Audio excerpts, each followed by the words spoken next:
everyone, it's Laura here. Thank you so much for joining me for another card making video tutorial here at the Tonic Studios blog. In today's video, I'll be showing you how to do some layered stamping with the bunched bouquet stamp set from Tonic along with the Nuvo hybrid ink pads. Without further ado, let's get started on this card. I'm starting out with a piece of white cardstock. This is the Craft Perfect Ultra Smooth White paper.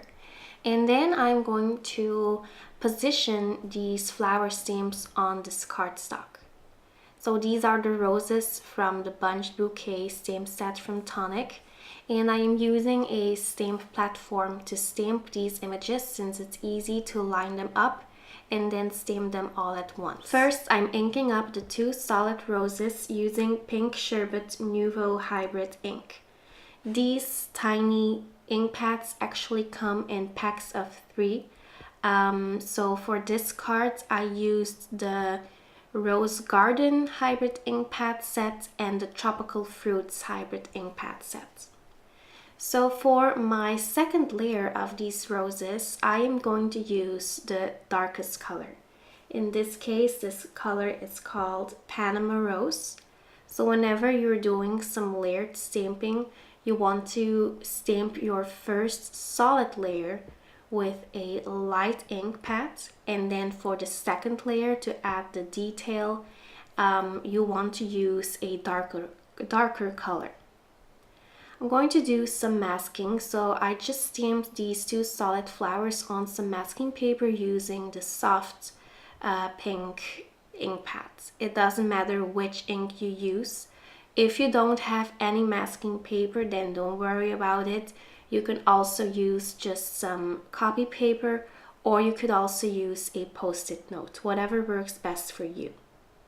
When you're going to be doing the masking technique, you want to make sure that you stamp the images you want to be on the front first, and then you can use your mask to cover that up, and then when you'll be stamping your other image, it will look like it's in the background.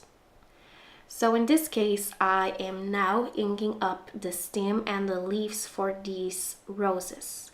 For my first layer, the solid layer, I used the Lime Bursts ink pads from the Nuvo hybrid collection, and then for the second layer I am using dried oregano. So this is the darkest shade of the two colors.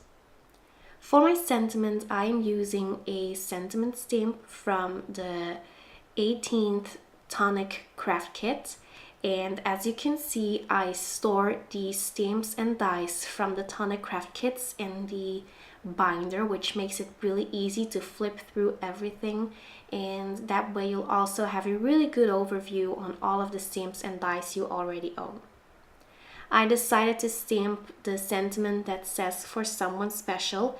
I stamped it using the Black Shadow Nuvo hybrid ink, and then I actually decided I wanted to add some gloss to the sentiment, but since I already stamped it, I just decided to stamp over that using the Clear Mark Nuvo embossing pad and then sprinkle on some Nuvo clear embossing powder. So this is a great way to heat emboss sentiments if you don't have any black embossing powder. So you can just stamp it in black, then stamp over that with an embossing pad and then sprinkle on the clear embossing powder. And you could do that for every single color out there. I just found this scrap of pattern paper. This is a lovely black and white striped pattern paper, and I decided to use it on this card. I'm adhering it using my Nuvo adhesive tape runner, and I actually am working with a card that measures 4 inch by 5 1/4 inch. So it's a little bit smaller than a standard size A2 card. I'm also going to add some sparkle to this card using some Craft Perfect Gold Dust glitter card, and I am adhering that using my Nuvo adhesive tape runner as well. To add some dimension, I am using the Craft Perfect dimensional foam pads. These are the 25mm pads. And I really like to use these because they are so sticky and they are just great to adhere your finished pieces onto a note card.